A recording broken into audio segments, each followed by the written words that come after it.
Yeah. So the introduction part we're gonna try to do in character.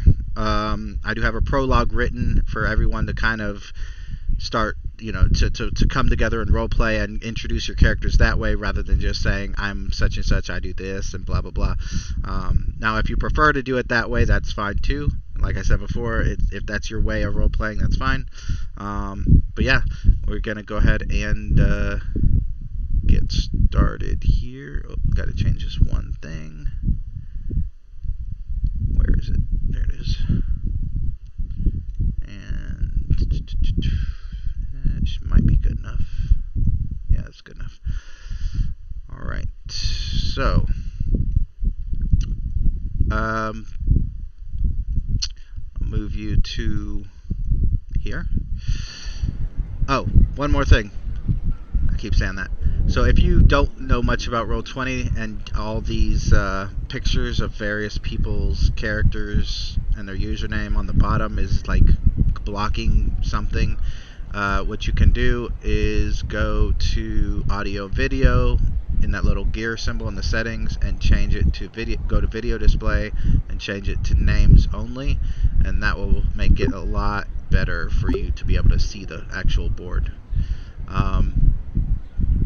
Speaking of which, someone had Roll20 on their phone. Who was that? That was me a while ago, I think. It does not work very well. Okay, who's me? Is that Snowpaw? Oh, I thought it was a new player. I thought we had a new player though. That had. Oh, sorry. Yeah, sorry. I know I've tried it on my phone. It is complete crap. Yeah, I know.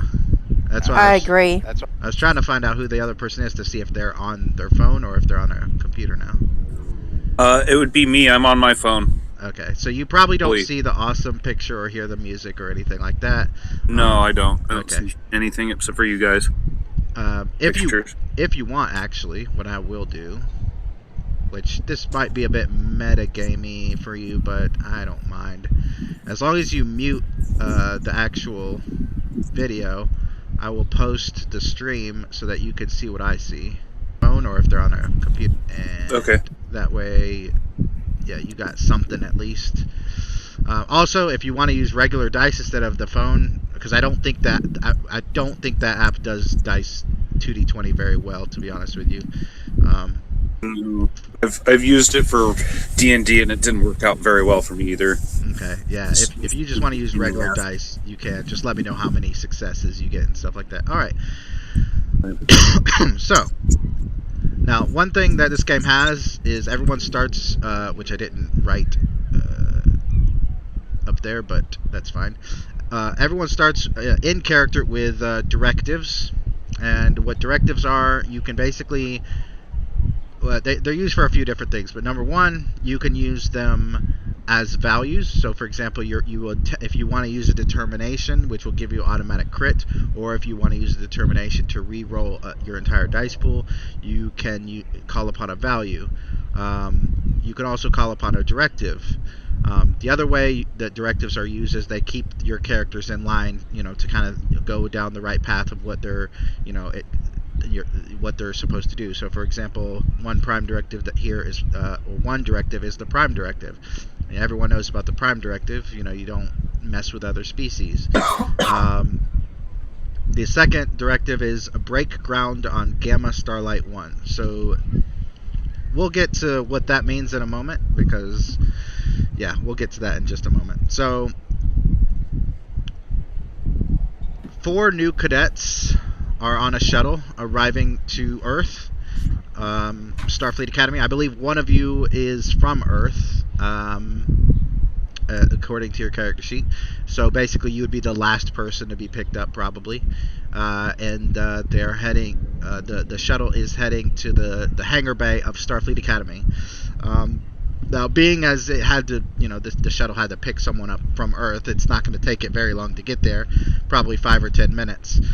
But if there is anything, let's go through and have each person introduce their characters in character, if you will. Although, if you wish to just describe them, that's fine too. Mac, why don't you start us off? Basically, I'm playing Cadet Johnson. Yes, Cadet Dwayne Johnson. Oh, by the way, He's an android. I did change his name to Dwight on accident. You can keep Dwight or you can keep Dwayne. It's fine, either one. It can be Dwayne, but it's spelled that way, Dwight. Okay. Yeah. He's a android with some cool, mysterious. There's gonna be some mysterious. Yeah. Basically, there's gonna be something mysterious about him. He's not gonna be acting like a normal android. So tell me, how is he acting? He's totally more. Yeah, he's pretty much got a personality of a human.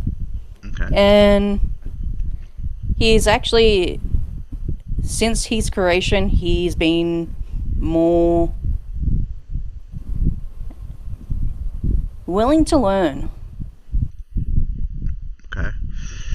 Is he interacting with anyone, or is he kind of sitting by himself? He'll totally try and interact with people just so he can get a feel of who's on the shuttle, and people pick up his quirks. All right. Well, there's 4 passengers, 4 cadets. You would notice 2 male Andorians and 1 female. She looks human. You probably would have caught her name as Cadet Pock. You probably wouldn't have got a last name or a first name yet. And she looks excited to be here. She's kind of looking around at each of you, and her eyes fall upon Mr. Johnson, and she kind of narrows her eyes, cocks her head, and kind of stares at him for a moment before realizing that what she's doing, and then she looks away back out a window, and she's gonna turn to gotta remember names. Is that the Yeezan? Let me check real quick. It's Tol the Yizan. Theezan, okay. She turns to Theezan and then looks over to this giant android man. She says, "He looks a bit old to be 18, doesn't he?"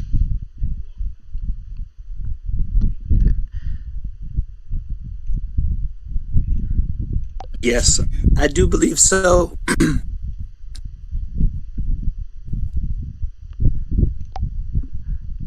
All right. So, what is tell us about Theezan and kind of describe him, and if you want to communicate or role play with anyone, you're free to do so. All right. So, Tol the Yizan, Toli, is what he prefers to go by. He was raised in the South, Texas to be more precise. He is an Andorian because so his mother and father were officers of Starfleet. The mother was on a starship, and the father was on the Earth space dock. So his mother went off on a mission, died in a horrible thing, and basically I just wanted to like my mom and my father, and I joined Starfleet.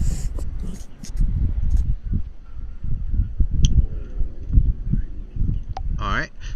One thing I want to bring up, just because he's Andorian, does he love or hate the heat of Texas?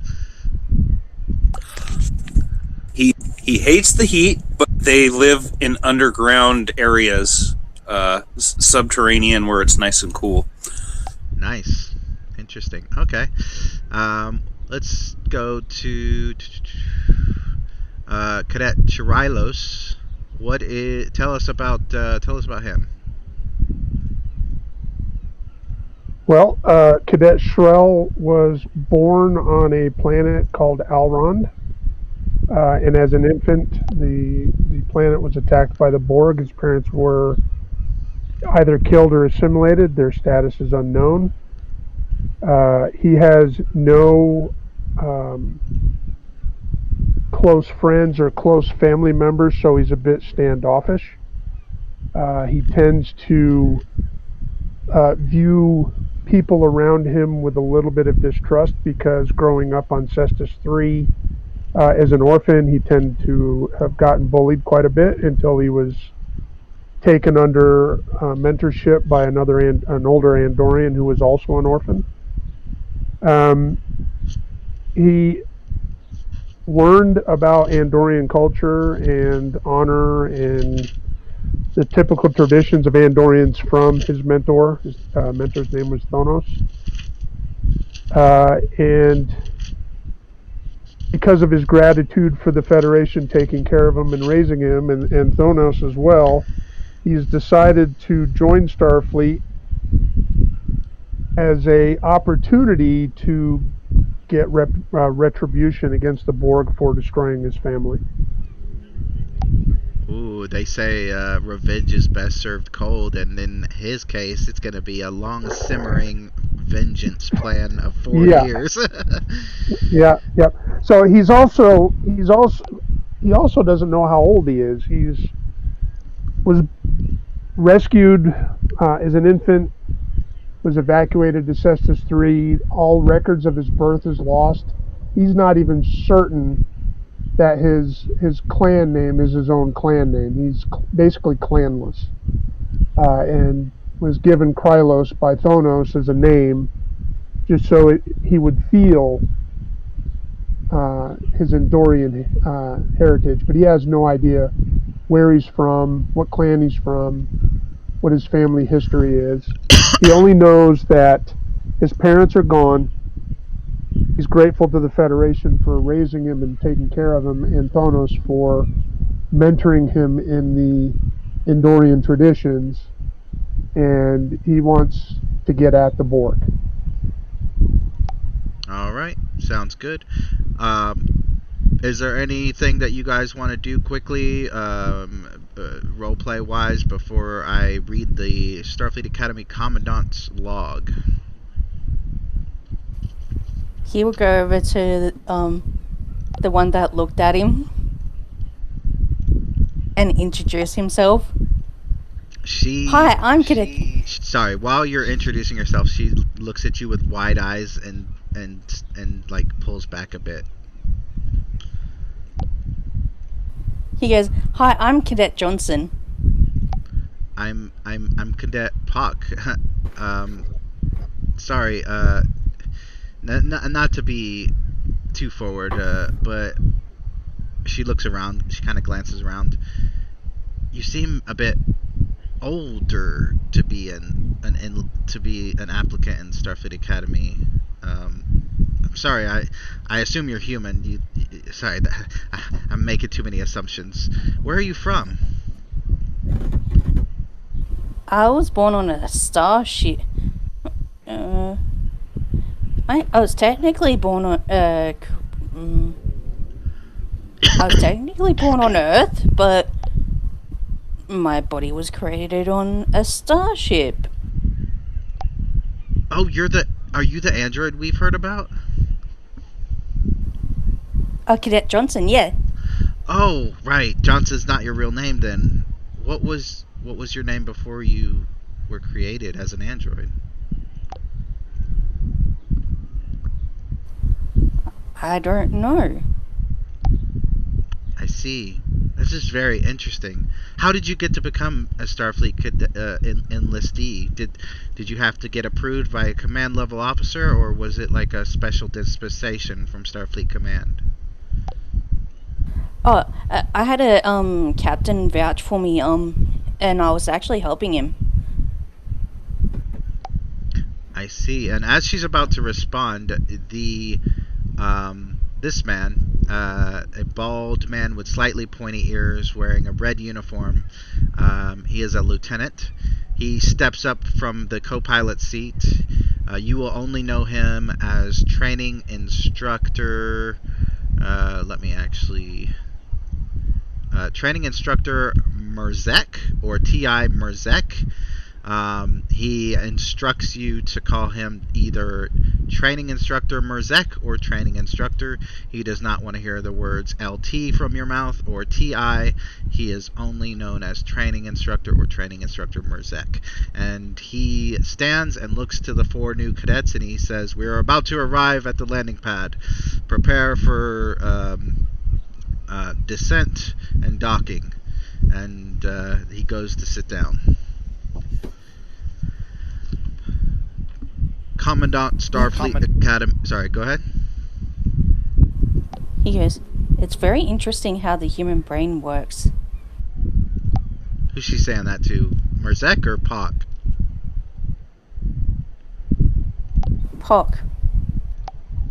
She just nods. She doesn't want to say anything because she was ordered to get ready to land. And I'm going to read the Commandant's log real quick. Commandant Starfleet, Academy's log. Stardate 78598, Mark 3. Today begins a new semester, a new year for the Academy, and many of its students. Some did not return for a second year.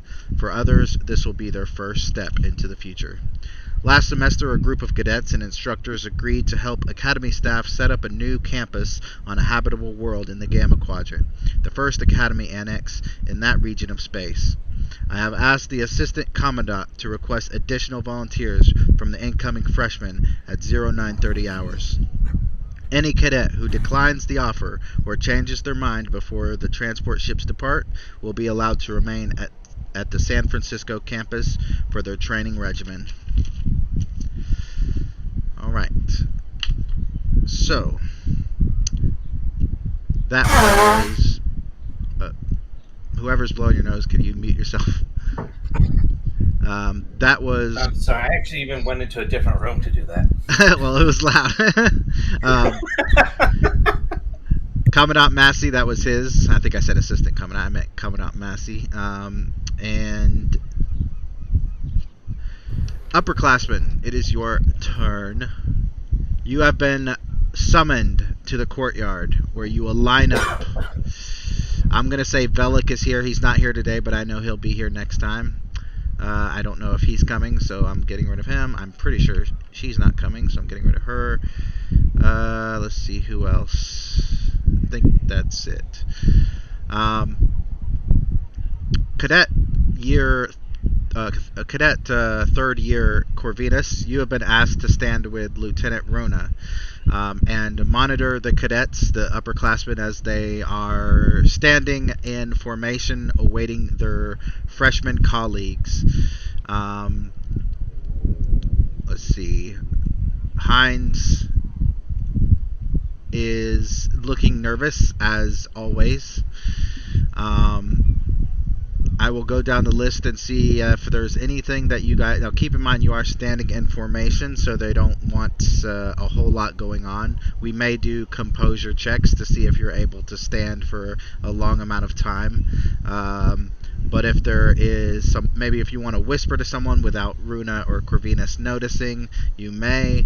Or if you want to look in a... if you want to look for something, you could probably get away with that. But again, you are in formation, so probably no shouting or talking loudly or being obvious about it. You're basically here to welcome the new inductees into the academy. So we'll start with Runa, Lieutenant Runa.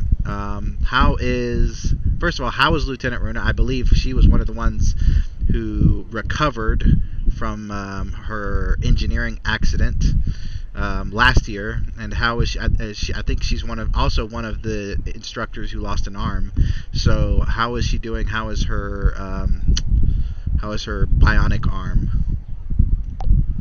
Pretty much, she keeps her arm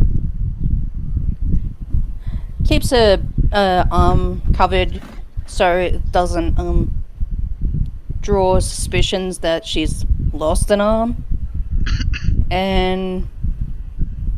But most people know that she's lost an arm. But she does still have the effects of what happened on some occasions when she has time, but other than that, she keeps them. Most people think she keeps to herself, but she, yeah, How she keeps. she's in charge of keeping this group of cadets in formation. Is she? How is she doing that? Is she basically monitoring every little thing they do, or is she kind of just being a blase blah about it and just letting them stand there however they want? How is she doing that? How is she doing that? She's keeping 2 eyes on him, overlooking everything, and not saying a thing. Not saying a thing. All right. So Corvinus, you as a year 3 cadet now, you have been asked to be Lieutenant Runa, who is the science instructor, by the way, to be her kind of eyes and ears, kind of be the platoon guide of the group, lead them when necessary, but otherwise it's going to be up to either training instructor Merzek or instructor Runa. Same question for you. Tell us about Corvinus. Tell us about Corvinus as in like species, where they're from, everything like that. But also tell us what she's doing, how she's doing, or how he's doing it. Sorry, and yeah. Well, Corvinus is actually a human being that actually came from Luna itself, specifically from New Berlin. Notably from the fact that he had a long history of his family actually being part of Starfleet. Well, did I explain, or can you repeat when you need me to explain? Yeah, you've been asked to stand by as kind of the instructor's lieutenant. Just are you monitoring the cadets? I'm making sure to monitor as much as possible while retaining the position of. I'm not sure if I should remain in a position of attention or be at a parade rest, but just constantly monitor. Yeah, I think everyone's pretty much at parade rest at this point, or because Starfleet's very. I think their version of attention is parade rest, but yeah, basically everyone's at parade rest, and how attuned to their if they wanted to say something to someone or whisper, like, are you monitoring them as strictly as Runa, or less so, or more so? A little more so, because I believe that in character-wise, he personally, Corvinus would most likely try to make a first impression for these newcomers and not make the same mistake as he had done last year. Oh yeah, I remember. All right. Now, we'll go down the list. 2 of these individuals are NPCs, so I'm just going to move them over. And the other individual is not here at the moment, so that leaves 4 player characters. I'll start with Snowpaw. Tell me, how is Snowpaw doing standing there waiting for the freshmen, and also tell us about Snowpaw and her species, where she's from, etc. Okay. Snowpaw's from an isolated colony. Her parents were Starfleet, and one was a human, and one was actually Cathar. I can't say the name for the life of me. Cation? Yeah, the cat people. She's actually a half and half. After losing her mother at a long age due to an accident, which also caused other physical damages to Yukina herself, she grew up on the colony for a while until finally being accepted into Starfleet Academy. She arrived at Starfleet Academy at the end of the last year, only to get dragged into some chaos on essentially her first day there, dealing with subspace and other things like that just because she was in the vicinity. Since then, she's been working with engineers to fix her arms, with talks of maybe either upgrading or designing new ones that would actually be more specialized towards her field. Right now, she's probably just waiting where she was told to wait for the opening ceremony or whatever else is going on. So she's not interested in trying to talk to anybody or look around. She's basically doing her duty and just waiting as ordered. Well, if the other cadets are just getting off and they're going through the whole drill thing, she's not going to go interrupt that. Doesn't mean that she's not talking to people, but she'd probably be interacting with anybody that's nearby. But she's not with the people just arriving at the moment. All right, and let's see. I'm a little confused on where I'm supposed to be right now. You're in formation with the other upperclassmen in the courtyard waiting for the new cadets. Cadet Dorton, Oh, then tell us yeah, about... I wouldn't be whispering or gossiping at the moment now. Okay. Same questions for Cadet Dorton. If you need me to repeat them, let me know. So Cadet Dorton, because of some issues, ended up doing a large part of her first year of academy training off-world, and transferred to the academy apparently in the middle of an emergency at the academy anyways. She appears human, doesn't really know any of the other upperclassmen very well yet, I don't think. She is half human, and she is paying particular attention and sort of she's a little bit uncomfortable with what she's supposed to be doing, having not spent a lot of time in formations, because she was the only cadet in training where she was off-world. But she's specifically worried about those people she helped extract from the subspace vacuoles or whatever they were.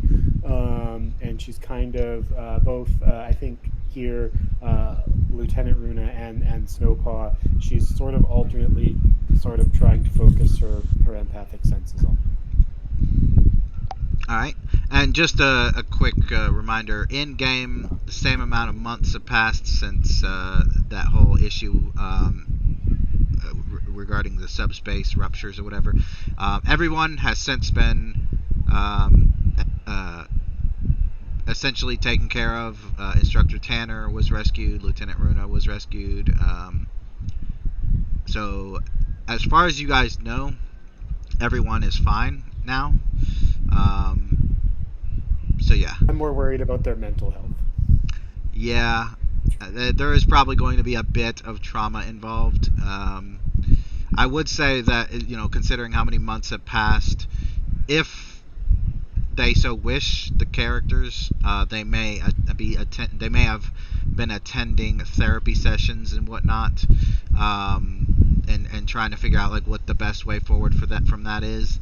Otherwise, I would say it's up to the players how. It sounded like Runa was more or less well adjusted from it. Instructor Tanner isn't here at the moment, so we can find that out if or when we see him. But yeah, it sounds like, just from what everyone has said, that their characters are so far at least fine. Edgeford, tell us about Mr. Soth-Charan. Okay, well, Cadet Soth-Charan is an Andorian who is in a good state of physical health. He looks as though he should be playing rugby about half the time. And those who have a particular knowledge of Andorian culture, which I imagine may be Shrell with the research that he's done, might realize from his name that he comes from a long line of sort of pre-Federation Andorian noble family. These are sort of imperial guards, counselor, etc., etc., all the way back. And he's the latest product of that family. He is standing very comfortably at parade rest or at ease. He's very used to it, eyes straight ahead. He's been doing it in one form or another since he was about 8. And so this is not difficult for him. But more normally, when he's sort of moving around rather than when he's standing rigidly still, his demeanor tends to be that of the walking embodiment of the word hurrah.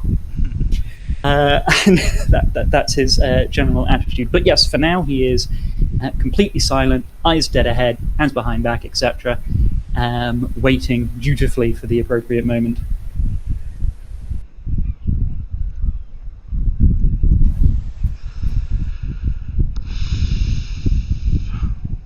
Alright, so I was just grabbing the other NPC cadet or other cadets tokens.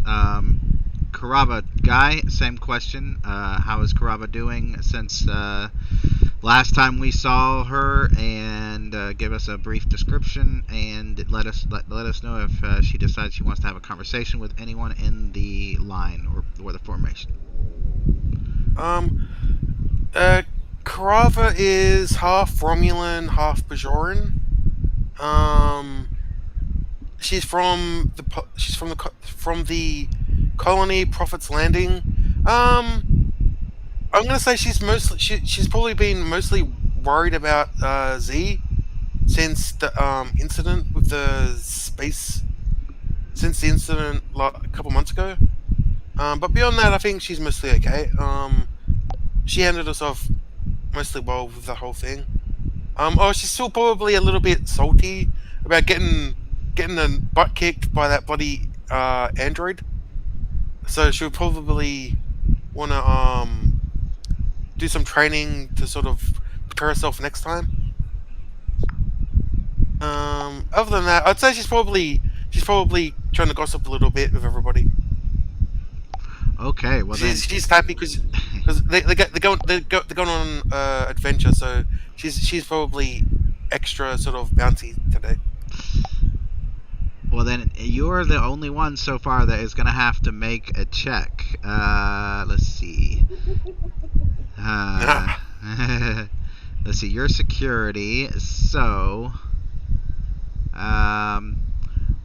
let's do a presence and command check.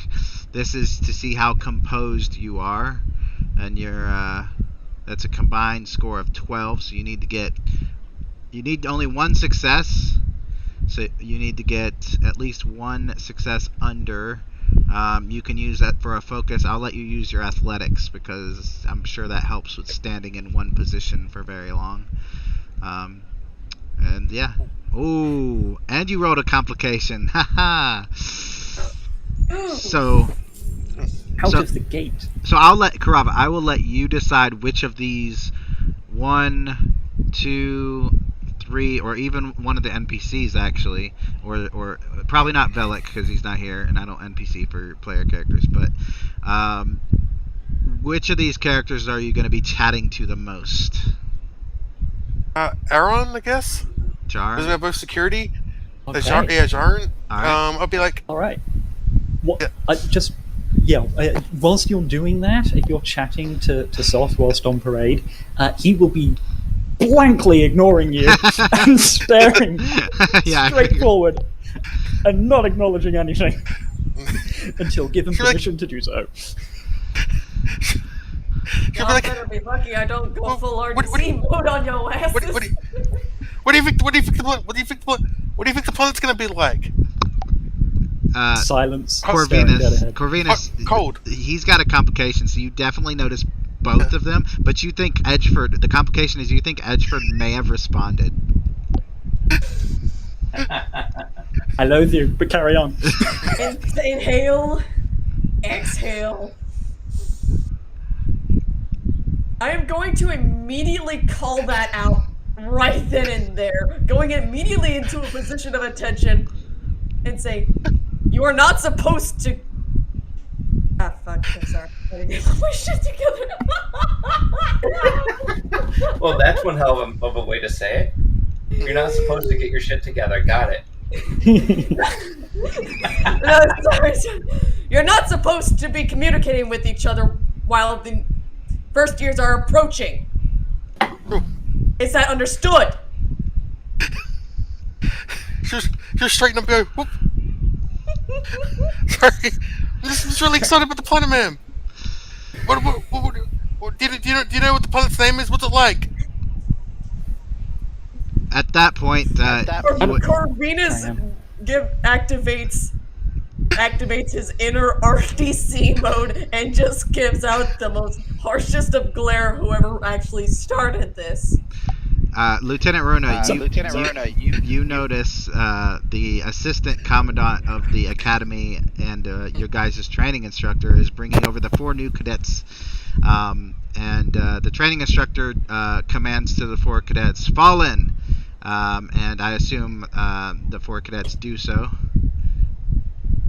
Basically, Runa just glares right at the 2 people who have been talking. Also to the half Romulan, half Bajoran.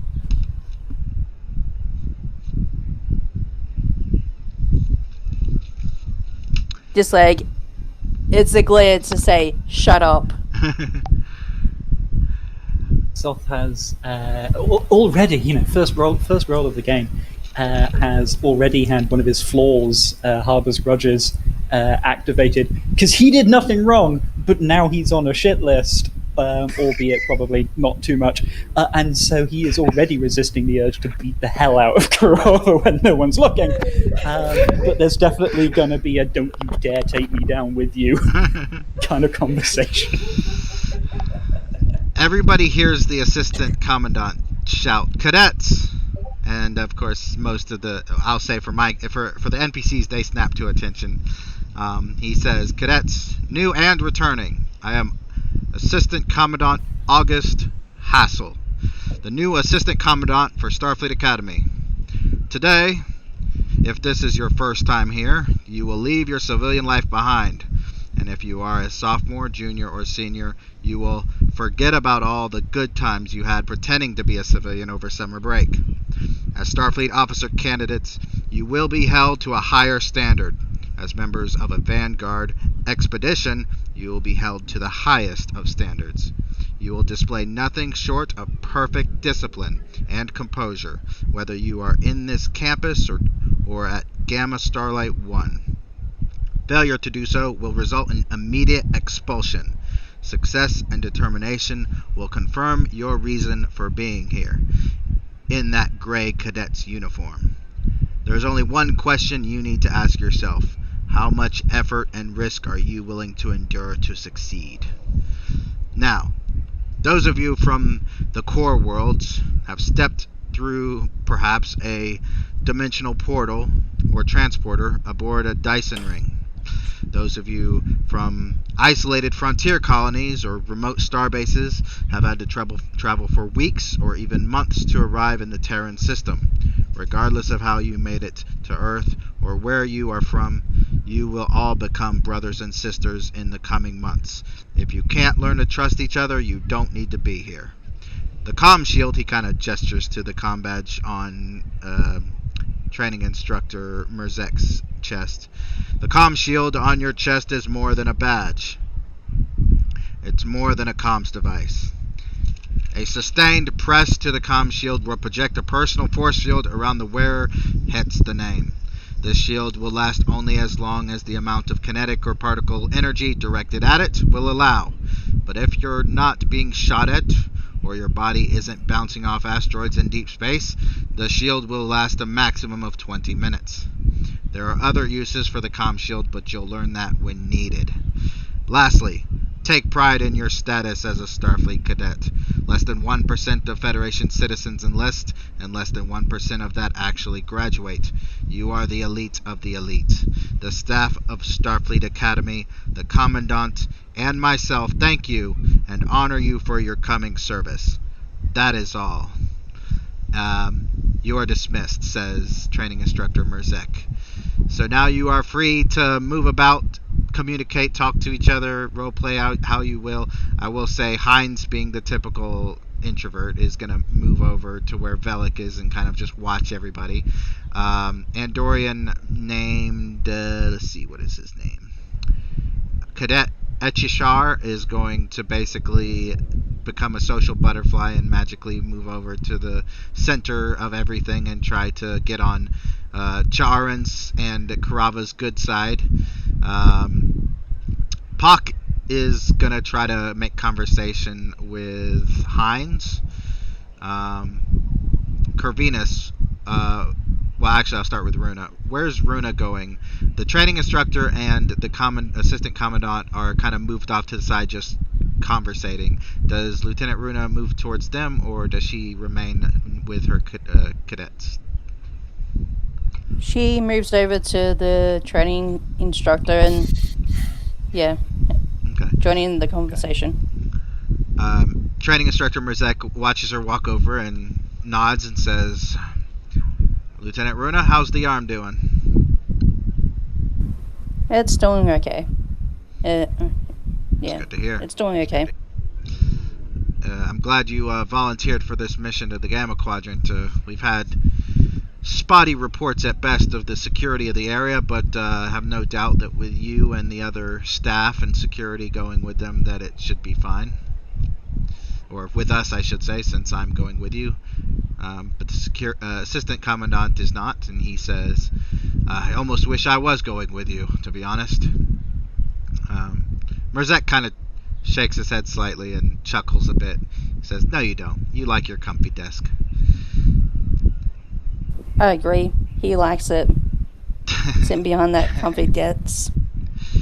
Where is Corvinus going or doing? What is Corvinus doing? Well, I believe for Corvinus, it would actually finally slightly be at ease since, well, they were all officially dismissed for the time being. But most likely he would try to watch over everyone else, but probably hover near Soph, because I know that he and Soph might have actually gotten along. Okay. Also, real quick, can everyone make sure you can move your tokens around? Because sometimes, for some reason, roll 20 doesn't allow you, and sometimes it does. Okay, so I think I heard Edgeford said no, and Corvinus said no. I for some reason can move this one though. All right, I'll delete both of yours, and then just pull it from your character sheet and see if that works. I can't move mine either. I can't touch mine at all. Yep. All right. Same. It won't let me do anything.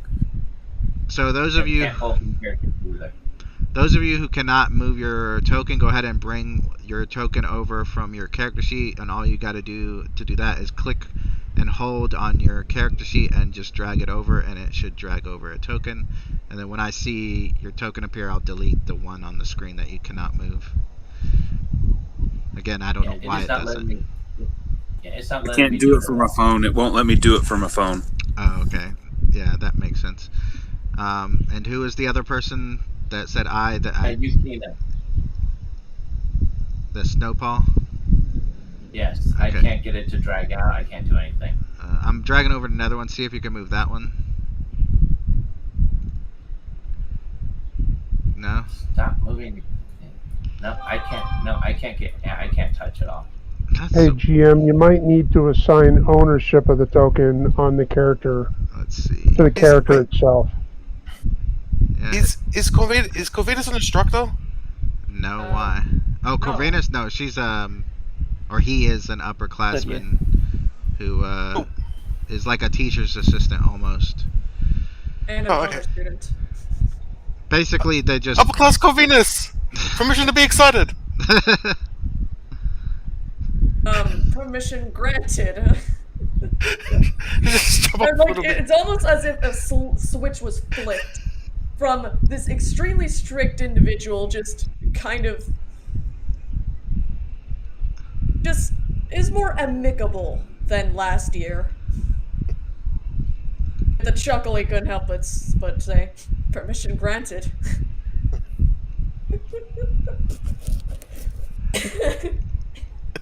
Yeah, I have no idea what's going on with these tokens. I've changed permissions a couple of times and it still hasn't done anything. So. And I've given Soft permission to be excited. But once once that's done, well, once Soft has officially been given permission to be excited, and he's already standing easy, he will break out into a bit of a smile, which takes him about like half a second to do because he still wants to punch Karava in the gut. But he will he'll resist that urge and say, Kofi, this is good to see you again. Doubtless we'll have ample opportunity to catch up on what we've been doing in our brief time apart, and you still owe me a couple of drinks for that bet over the Fenrir. However, I think that it would make the first years a little bit more comfortable if we broke apart from our little more senior circle and went and introduced ourselves to them. So I'll see both of you shortly, I'm sure, but I'm going to introduce myself to the new blood. And he'll take a diplomatic step backwards and start heading towards the first years. Basically, one of the first years comes in and goes, "What are you talking about?" Oh, great! Nice to see you again. Ah, yeah. Oh, yes, it's you. Cadet.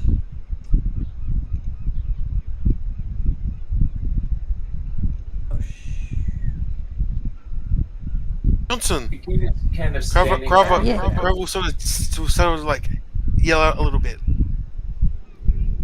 How have you been? I've been, well, that's been interesting. You know about the comm shield? Yeah. Well, I heard it was recently built. We certainly didn't have it last year. Yeah, I know why you ended up getting it, because I was there when it was created. There, or you were involved? Both. Hang on, I'm going to do a little self-imposed roll here. Hang on. It's not official or anything like that. I just want to give myself a guide. Yeah, okay, all right. No, that's fine. So Soth says, "Oh, my word! Congratulations! That was quite a project before even joining the academy." It was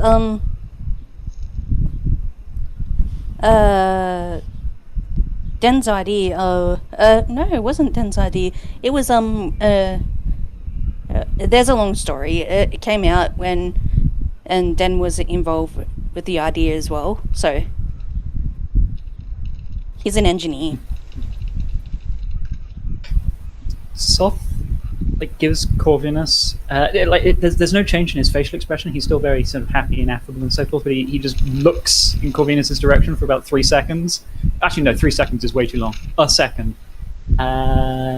Hopefully recalling in both their... Yeah, as I say, hopefully recalling in both their minds their various conversations on this point. But we'll say, oh, well, it's nonetheless, you must be very glad to be here, Johnson. Yeah, I got to choose to come here. You be heading off towards the Gamma Quadrant? Believe you'll be Yep. coming up from this trip. Yeah, hopefully we can find more scientific discoveries. There will be a most not definite chance. As you guys are talking, 2 transport ships lands in the hangar bay where the shuttles had landed, and training instructor Merzek declares to everybody, "All right, everyone, grab your duffel bags. We're getting on the ship." Oh, and as he is kind of doing his little bit, the assistant commandant walks over to the 4 new cadets and asks them, like I said in my little speech, it's up to you if you want to go with us to the new campus in the Gamma Quadrant. If not, you're free to stay here. And he looks to the three of them, awaiting an answer. I Johnson go says- where others lead. Johnson says, "Yeah, I'll go." I'm all in. Well, that's a relief. Of course, Cadet Bach says she's down for it as well, and he says, well, that's a relief. Otherwise, that speech wouldn't have gone over as well. But, yeah, everyone make it to the transport, and we'll be leaving Earth within half an hour. But make sure you bring your duffel bags. You don't want to leave anything behind. Speaking of which, in the handouts and cheat sheets on the with the folders on the right on Roll20, it basically there is a Starfleet Academy Central Issue handout, which basically tells you everything that they have issued you. You will notice that there is no phaser yet because you're on Earth and you're cadets, and yeah, you have to be issued that stuff later on when it makes sense for you to have one. But that being said, I'm. By the way, Josh, where's your cadet at? Because I noticed that you. Oh, yeah, I wasn't sure if I was supposed to bring him on board there or not. You're fine. Just sorry. You're good. Do you got a picture for him? I was working on that. I had one, but then I don't like because he has hair. But no, I'm working on that. Sorry, All right. I was trying to move the hair while I was listening.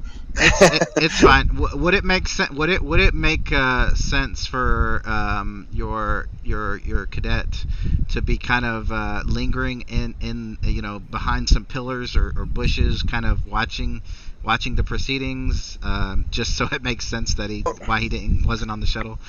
Because you literally just absolutely. made him 5 minutes before the game. Yeah, absolutely. Yeah. Right. So when the assistant commandant sees you kind of lurking, and he says, "It looks like we have another volunteer, Cadet Vilo, is it, or is it Vilo? I never knew these Orion names." Vilo. Either way, I'll answer to either thing. Officially Vilo, though. All right, Vilo, Mr. Vilo. You heard my speech. Are you a volunteer for this expedition to the Gamma Quadrant? Oh, absolutely. I'm always out for something new and adventurous. I mean, we've already found Earth. I mean, he kind of looks over, nods his head that way. Indeed, we You have. can just make the comment of, no, I think we fell on Earth. Well, he looks to gotta remember the name again, to Cadet Vilo, and he says, Me. "Well, it's good to have you on board. I think you're the only flight cadet that we have going in that direction. So hopefully nothing happens to the real pilot, or you're gonna be the only pilot that we have." And he kind of just chuckles and straightens his collar and looks over to everyone. And Well, no worries if it does happen. You're in good hands. that's good to know. That's good to know. All right, everyone, on to the transport, the USS Freya Stark, I believe it was called. Now this is where I'm going to play the intro an hour in, because that's how RPGs work. So I need everyone to either mute yourself, or actually I need to also turn off the music or the ambiance on Roll20. Either mute yourself or just be really, really quiet, unless you have push to talk. Alright.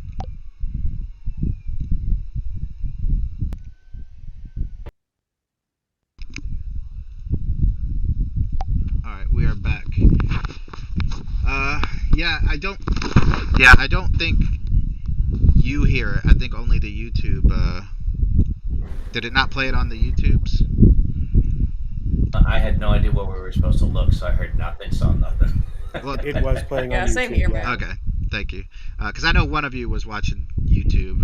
I don't remember which one of you, but that's what I was wondering about. I know y'all didn't hear anything from Gilded because it's not hooked up that way, but Anyway, so now we are going to, let's see.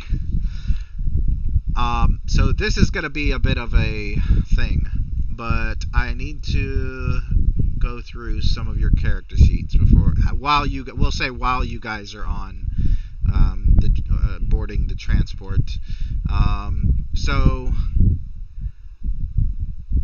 I need Cadet Dorton, Corvinus, Cadets Dorton, Corvinus, Charon, and Karava. So basically everyone that's not a year 1 cadet. And not maybe Johnson though, so let me check Johnson. Yep, gonna probably need Johnson too. And I'll do Velik when he arrives. Vilo, you don't have to worry about it. So to reiterate, Johnson, Karava, Charon, Corvinus, and Dorton. I think that's everyone. Let me check Snowfall's character sheet. And Snowfall. So I need all of you to go to the new character generator, and I need you to make your new character, or your character, but in the new way that they have, because they've only recently added cadets. So this is not something that... So basically, here's my plan. To continue role-playing, but also have you guys making your character. And then once your character is made, basically choosing between either the old one or the new one. The only thing is, if you choose the old one, you're still going to have the same amount of focuses, unless, and this is probably unlikely for year 2 cadets, but maybe more likely for year 3 or year 4, unless your focuses that you wanted to learn, because that's what we had to do before they put cadets in there. Basically, we had to be like, well, what do you want to learn? Oh, you want to learn this focus? Okay, great. Then you haven't learned it yet, but eventually you will. So if those focuses you have learned, the ones that you wanted to learn, then you will still keep that. Otherwise, you will have to basically only have the same amount of focuses that the other cadets have. So that would be 4 focuses. Oh my god, this stupid mouse. Go away. 4 focuses, and really, I swear to god, this mouse is, or roll 20 something is going on. Let me find someone else. There we go. 4 focuses, and I think it's 3 values, and I think talents 1, 2, 3, 4. You can still have 4 talents. So that's basically what you're gonna do while we're continuing our awesome cinematic narrations and roleplay. I'm assuming those 4 foci don't include the hobby foci. The what foci? Oh, the hobby foci? Hobby no. one. No. Yeah. So that's the other thing. Regardless of how many focuses you have, you may have one additional one if it's like a hobby or an interest, like chess or strategy games or hiking, something that could potentially help you. So like hiking would obviously potentially help you if you were physically doing something, in a forward motion with your body. So like if you're fleeing maybe down a rocky incline from some Jem'Hadar, then I might allow hiking. But 9 times out of 10, those are going to be used only for like role play purposes, or some, in the off chance that you actually physically need that focus. So yeah, those of you who I called out, please begin making your character sheets while we continue. I am here for if you have any questions, but the reason we're doing that is because since they've added a character generator for cadets, then it will basically let us know like what we did wrong in the past, which we probably did a lot of things wrong when making those. I mean, I had to make a guide from scratch basically, so that doesn't mean like you're gonna have a worse character mechanically, because you will be allowed to choose from the two. But if you have a want to learn focus, you'll basically just remove that. You could still want to learn it because you don't have the focus anyway. But you will have to probably remove a value because I think everyone had 4 values. But again, that's no big deal in my mind. And if, like I said, if you have any questions, comments, etc., just let me know. Let us know, and we'll try to help you there. I was going to ask, how do we do that? Where do we go? Let's see. I will post the character creation site in the chat to the right. Because they did make a new character, like it's a whole different website than what it was, and so they did add a whole bunch of stuff to it, and it is a new site. So is this not the Medufius one we've used before? No, I'm pretty sure I told you about the new ones. I've just posted it. I did mine. Like I was only in the last 2 games, so. Actually, Was this I think done I might have. since Oh, then? sorry. Well, I mean, you could tell who has gone through it and who hasn't based on like the number of focuses and values they have, because that's definitely not part of it. Because like right now it's asking sources, which asks your team they're asking which ones are available. So let me go back real quick. Is it wrong for me to feel like I might have already done this, but I think I know you might have didn't. done... Trust me, I know you didn't. Okay, the only people that have done it since they've created it are the 3 new players. Oof. And I was debating on whether or not to have you guys do this or not, but I settled on yes because this is technically like a session 0 anyway, and I figured if there's something in your character sheet as you're going through the new character creation process that you really want to change, that would be a great place to do it without having to use milestones, reputation, etc. Yeah. So let's see. Must be select sources and era. Yeah, so just select all for like the books, and it will just select everything for you, and then click on next generation, and then once you've done that, it'll take you to give you a list of 4 things. Just click on main character, and then that's where you can scroll down from Starfleet through Klingon, Allied military, ambassador, civilian, cadet, child. Obviously click cadet, and then create, and then you basically kind of go through the same thing that you guys went through, except you'll notice that it has not just less things available for cadets, but it has different things as well. So like at the end, instead of having to change your character sheet to say your cadet's rank is a cadet, it will actually have that available for you, stuff like that. So in the meantime, while you guys are doing that, you are boarding the transport. On the second transport, I'll just copy and paste this one. There is most of the staff are going onto that one. The only staff that are going to be on, let's see, two front. There we go. On the one that you guys are going on is going to be Runa. Oh my God. And Merzek. And there might be a couple more NPCs. Let me just check. By the way, Josh, do you still want do you want Tanner, who is better, to be going with you guys? You don't have to roleplay him as you don't want to, but do you want him to go with you? Sure, he might come up later. Okay. We'll say he's in the back sleeping or something. Yeah, he's still recovering. Yeah. Oh yeah, for sure. So for the sake of the game, he's probably not there. Let's see who else. Your physical training instructor, Chief Petty Officer Boone, is going to be going with you. Your doctor, you've got a medical instructor that's going with you. He's a civilian, so those of you who are in medicine will be learning from an old man with white hair, and he's a civilian. That's the worst part. Your security training officer is Lieutenant Dufresne. He has a horrible mustache. And the pilot of the transport is just a lowly ensign named He's a Betazoid named Ensign Aslod. Hopefully nothing happened to him. That's it as far as instructors go. Because most of the other instructors are like 20 or 30. They're on this ship. And yeah, basically the transport ships are going to ascend into orbit, Earth's orbit.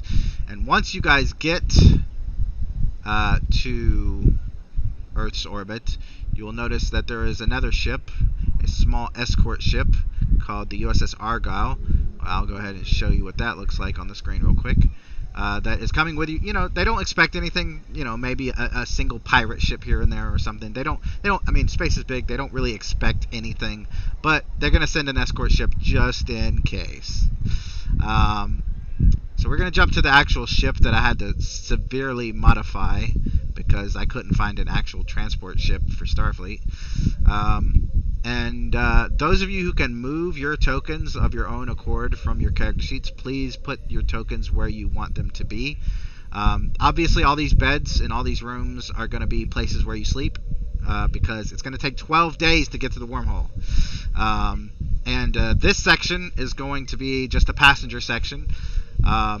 Training instructor Merzek says when you're not sleeping or eating, you will be sitting in those seats. And if he catches you sleeping or eating in those seats, he is going to put you out in airlock. But you think he's kidding. He might be kidding. He's probably kidding. Can anybody else? Quick question. Yep.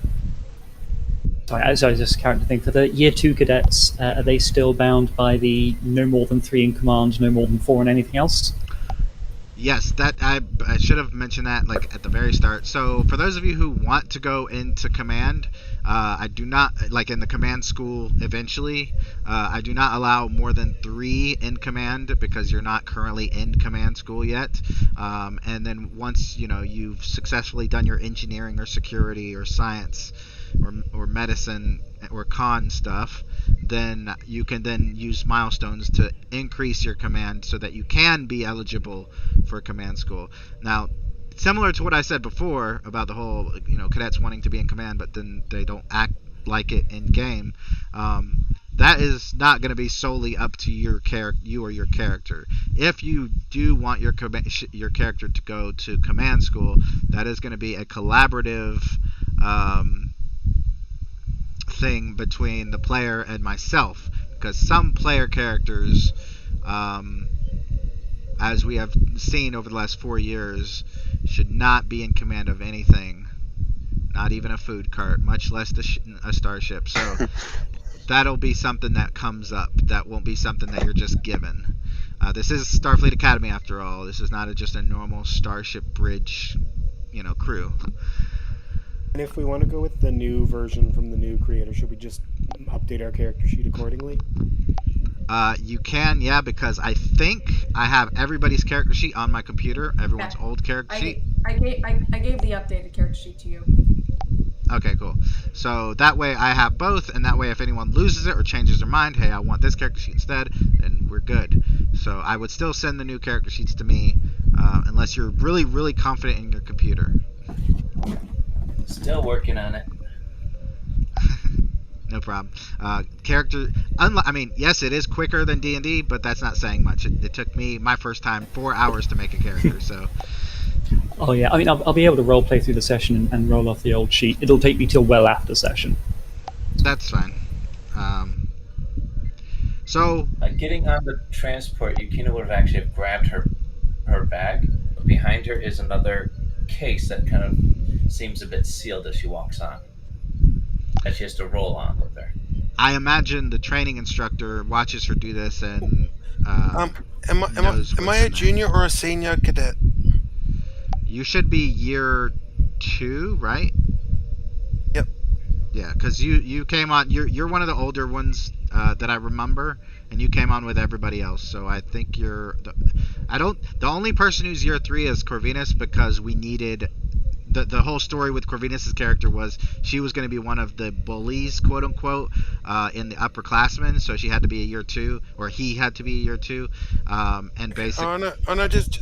It's just that in the character creation it says, "Are you a junior or senior cadet?" Oh, that's what I'm asking. So if you're year 1 or year 2, you're junior. If you're year 3 or year 4, you're senior. That's good. That's a good. Sorry about that. You're good. I think I know what value means. So I should be fine. I think I got it down. All right. So I'm gonna go ahead and give. So as you guys get on and take your seats, I'm gonna try to pray that the tokens work this time. There's Snowpaw, Corvinus. Good. I'm glad that you can move your character. There's Because I pulled it myself. yeah. Well, some people can't for some reason. I don't know why. Karava, you got yours. Jaron, you got yours. Yeet, that's what I'm calling your character. He's there. Science, Johnson's there. Velik's gonna be sleeping because he's not here.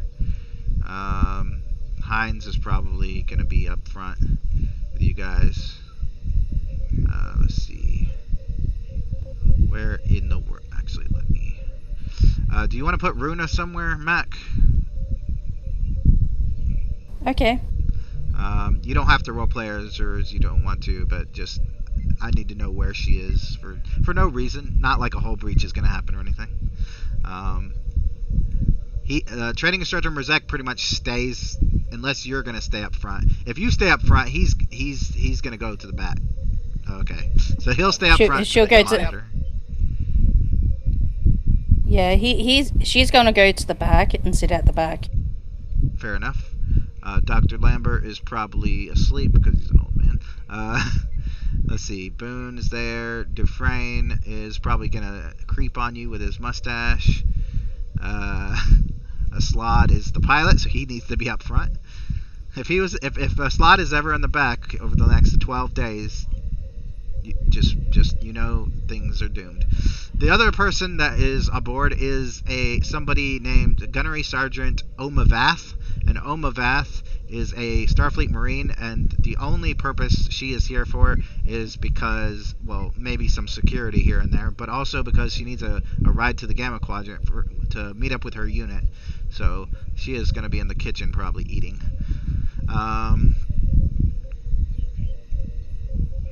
Where's my other NPC cadet? We've got a few other NPC cadets that have been here a while besides Pock. Pock is going to be back here with you probably. But they are probably not going to socialize too heavily with you guys. Whoops, wrong one. So, Year 3 Cadet Brack, Year 4 Cadet Ukath, and you already met Echishar. I'll actually have Echishar up front. Alright, so Training Instructor Merzek is like, you guys aren't just going to sit here for 12 days. You got tasks to do. So he looks to any available science cadet and he says, I want you to catalog some stellar scans and transfer them from tricorders to data pads. Can you do that? He looks around waiting for an answer.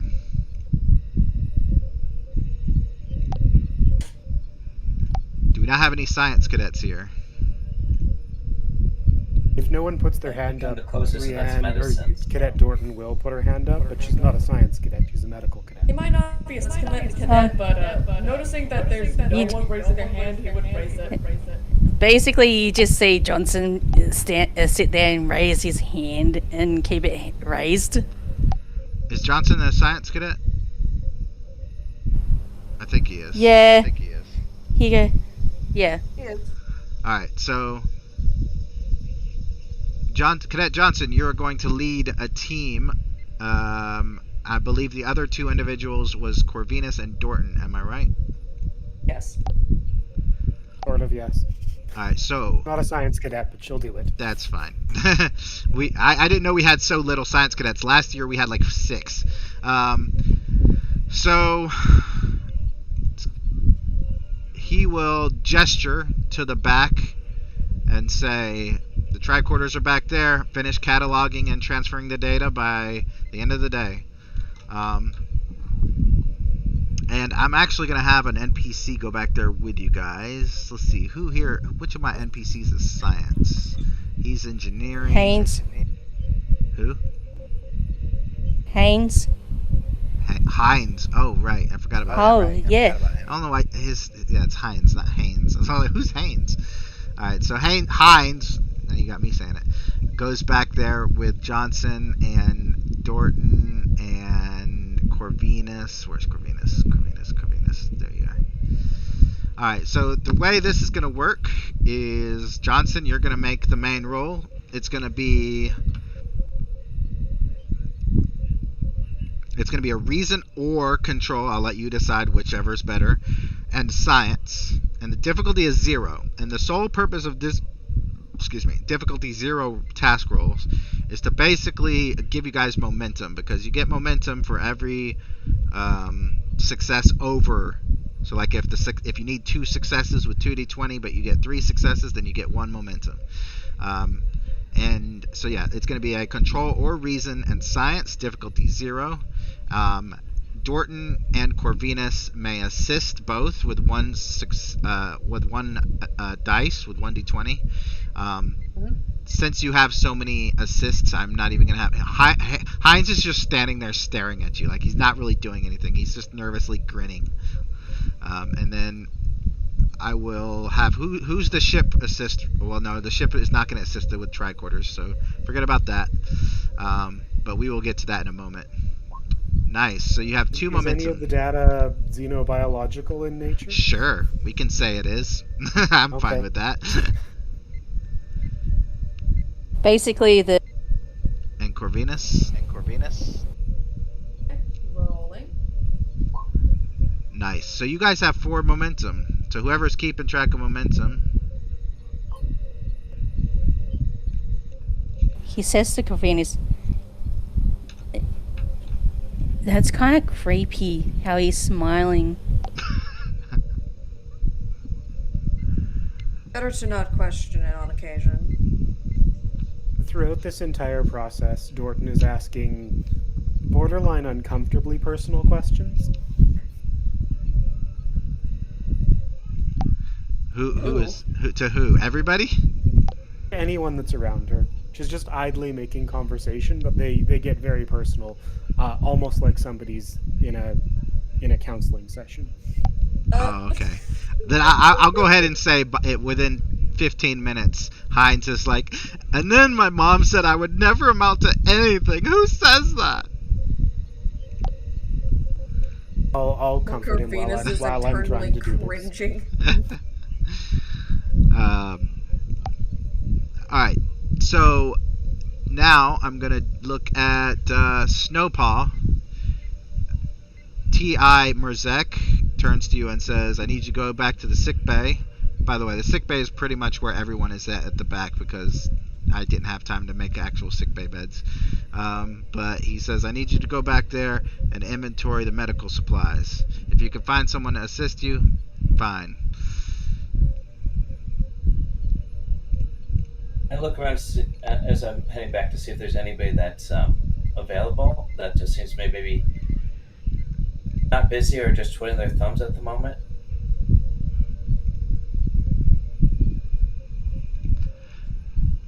I will say that you do see Dorton comforting Hines as if they are in a counseling session, so he could probably assist. Probably could. I'll just go over and just in real quick and just say, if I could get some help at your earliest convenience, it'd be appreciated. I have to do an inventory check back here in the medical bay before walking off. Is he asking Dorton or Hines? Whichever one's giving the counseling, because the other person, I guess, Dorton. is... So I will sort of wrap up my comforting of this person and Thank you so see much. if he's fairly well adjusted. I don't know what I would do without read you. his emotions. Thank you. Oh, by the way, that button there, and then he just turns and starts giving Johnson advice as if nothing happened. So the roll is going to be an insight. Sorry, what was that?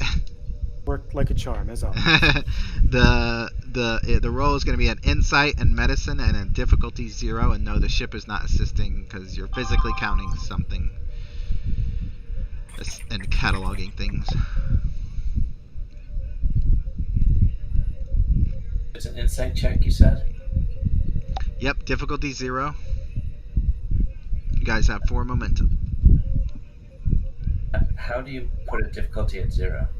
So you're still going to roll two dice. You just want to not roll a complication like Dorton did, so you don't have to change it. I think I want to use some of our momentum to get rid of that complication. So I don't think we want to be short on medical supplies when we arrive. that is a good idea. So the way I do complications, the normal way is you can either spend 2 momentum to buy it off. You can give me 2 threat to buy it off. Well, actually, usually I'll just take the 2 threat. Or you could just have a normal complication, a narrative complication. Or my house rule that I have decided to do because it makes sense is you can re-roll it for only 1 momentum. The only thing is it increases the difficulty by 2. So instead of it being a complication. So instead of the complication range being a 1, it is actually a 3. So if you want to re-roll it for only 1 momentum, you may.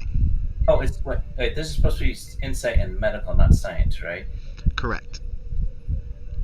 Why was science picked? Sorry, maybe Alright. do that. And Roll20 does that sometimes. But my science and my medical are the same on this, apparently. So If so, that's fine. Dorton, do you want to I'll just re-roll buy it? off the complication. Just want to buy it with off? All right. Yeah. So with the You're one buying it off? with the 1 success, that puts you guys back pretty much to 3 momentum, because it was a difficulty 0. Yep. All right. So let's see what's next. We need I'll be asking Snowpaw during this, of course, how he's adjusting after last year's incident and how she feels about her prosthetics and. I'm sorry, I can't hear you. Sorry, is that better? Yes. Okay. During this process, I'll be asking Snowpaw how she's adjusting after the incident in the medical lab last year and how she's feeling about her prosthetics. And Well, I feel like I know this person for a month more. So Yeah. She's like, well, it's nice to have them working again. It was hard walking around without arms for a bit. You know what I mean? no, I don't. But I'm sure I can but I made the sympathize. joke. The event was scary, it was freaky, it was weird. I've seen other things. I've been through counseling and therapy for such things before, so I'm kind of better at. I have better coping skills than some others in this case, if that makes sense. Well, I still encourage you to continue your therapy.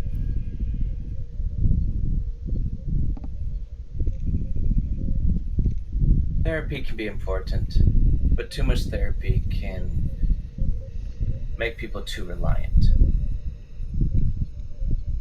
But if you misjudge that and you get too little instead of too much, then you might be a liability in a crisis.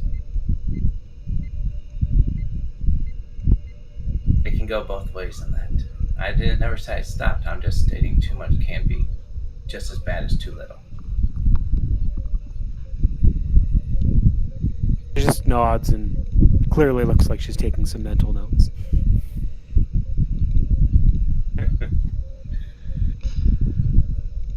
All right. Training instructor Merzek turns to Cadet Thiessen and says, "You're our only engineering student aboard. I'm going to need you to run some diagnostics on this old ship here. You think you could do that?" Yes, sir. All right.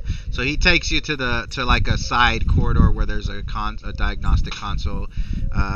So what you're gonna do is you're gonna on your character sheet click on it's gonna be, let's see, I'll let you, let's see, roll reason and engineering. So just click on reason and then click on engineering. All right, let me see if I can do that from my phone. Yeah, that's the that's the hard part. I don't know why they Yeah. made it like that. It doesn't make any sense to me. The old one Me was either. way better. The old one was basically just a website. Yeah. All right. Let's see.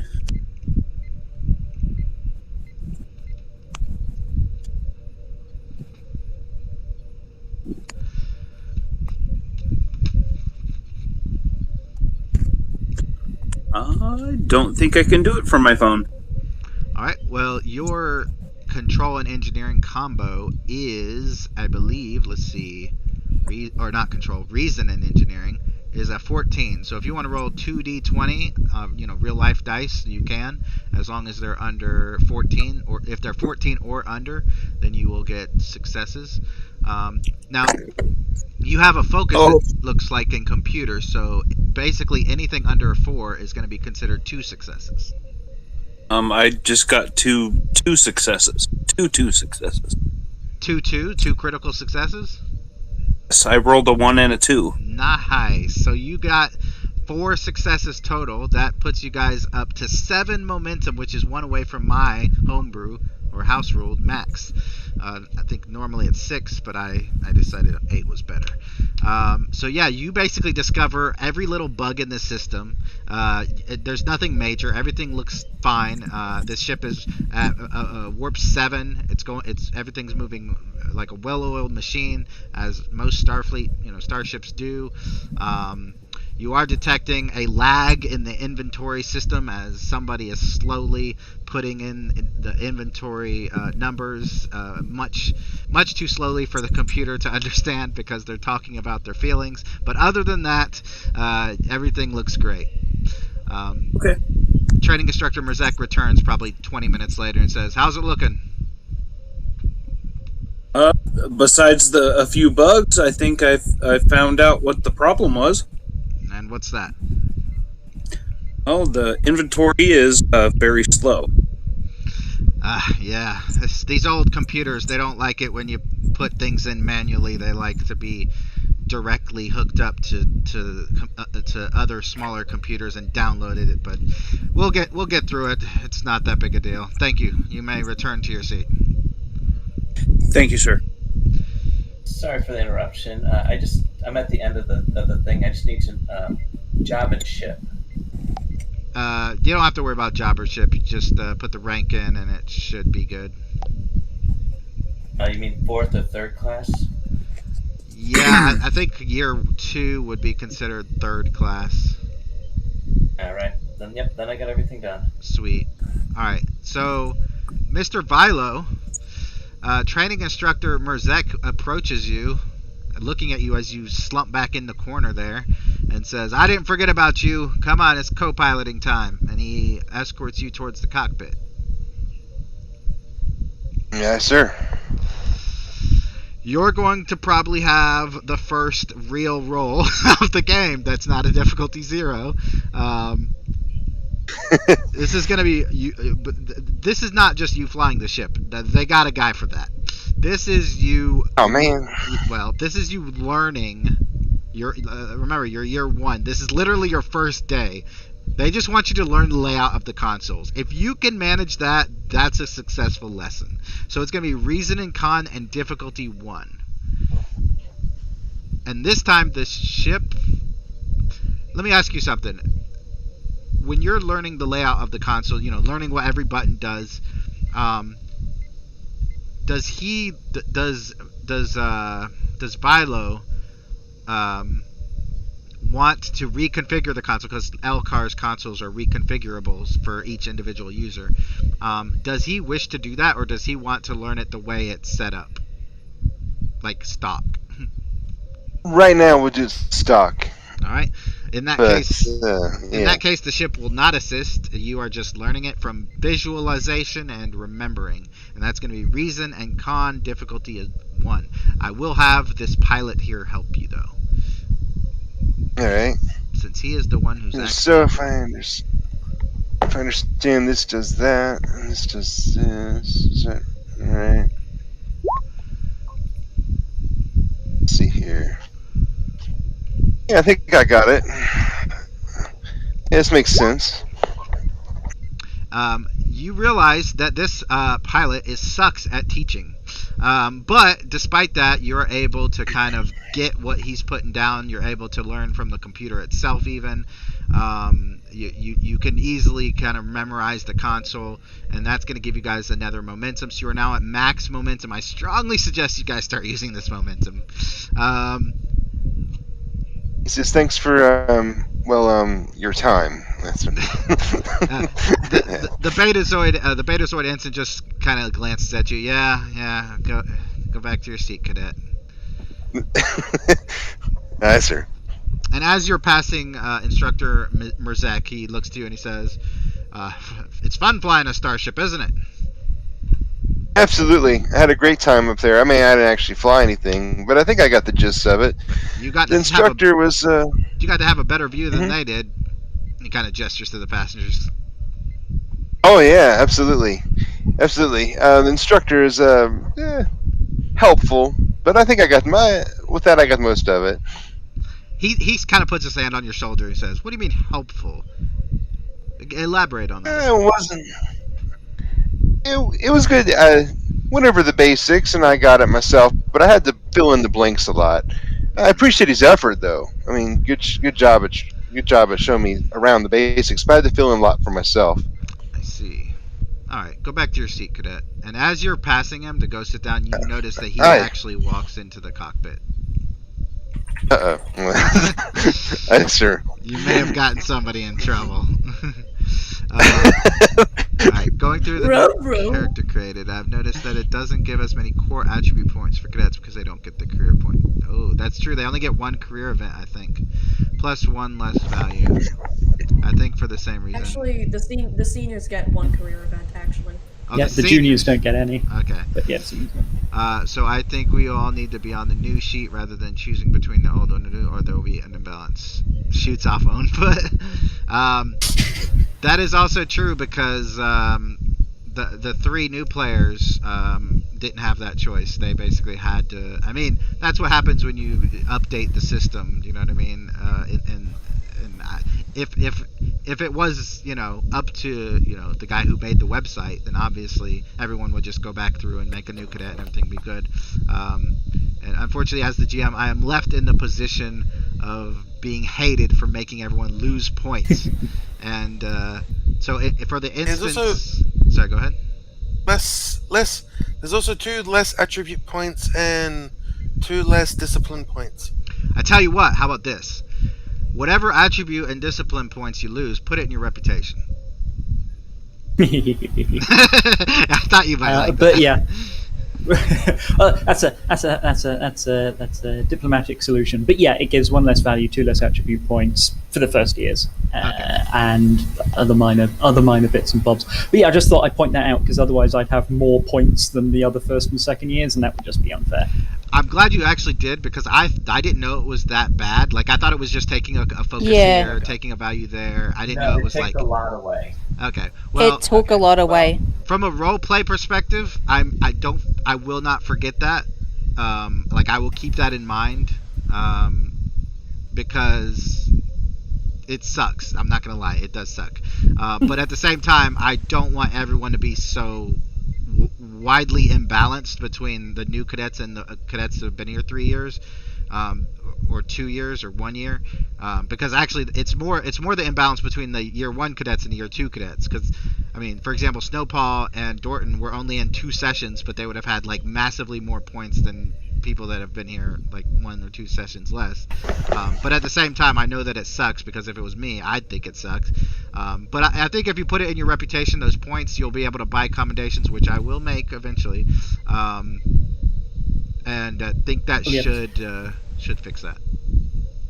And then I'll probably, as I said, after session, I'll go through the new sheet again to review my talent choices and send it over. But I basically got it done now. But I just noticed that. Yeah.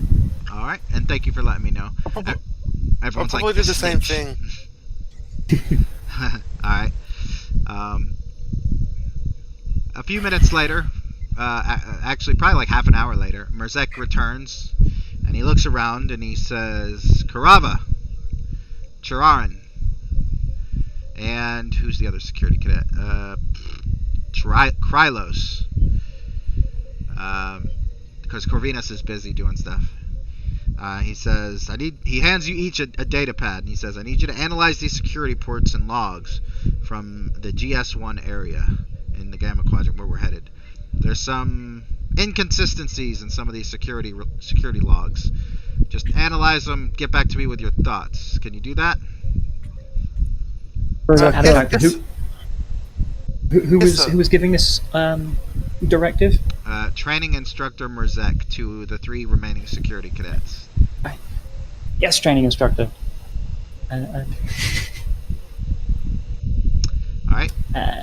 Yeah, he'll happily pore over these reports. This is his happy place. All right.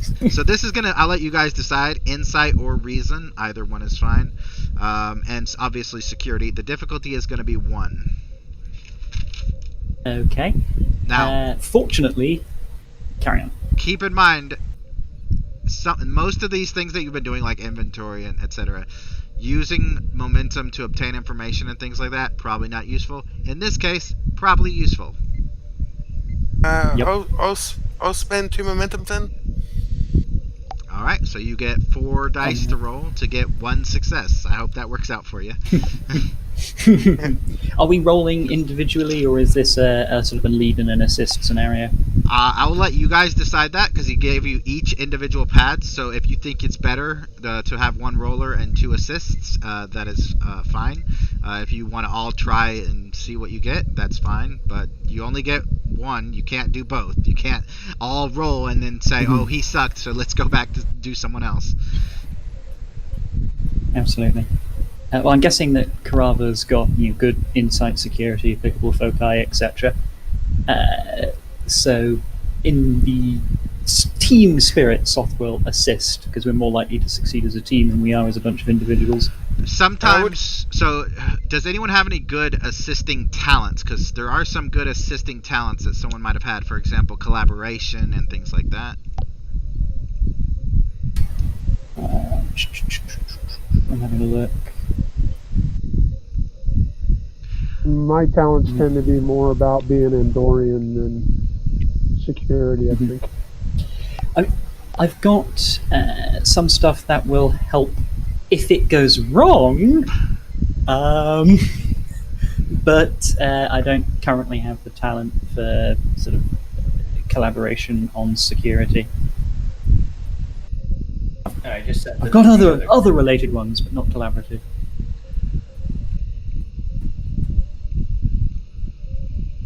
That's fine. Okay, so I'll roll 1 dice, and yep.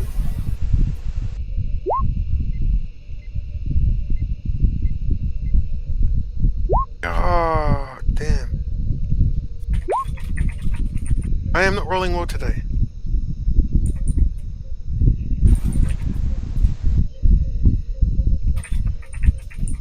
Fortunately, those values are the same across both sheets.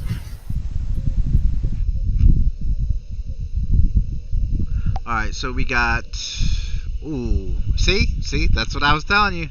Four dice got 1 success.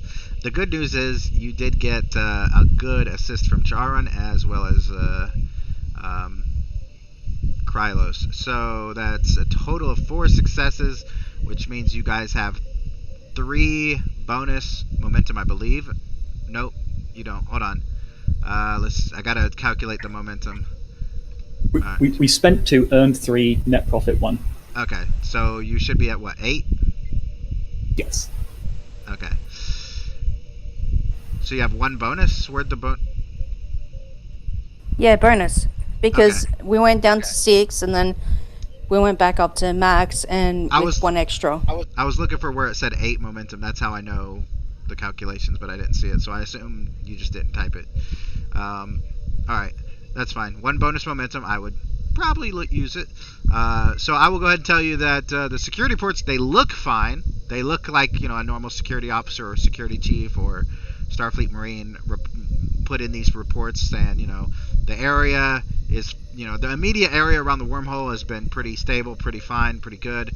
But obviously, once you get towards the Dominion area or towards these other hostile species, that's where like you'll find pirates and members of the infamous allegiance and things like that. But I'll say, let's see, Charon, that was a crazy good roll, so I will give you this bit of information. You notice that there is a report from a specific Marine that uses the word foot in their log 3 times for different reasons. Like, I thought I injured my foot the other day, and then something like I had to foot the bill for dinner.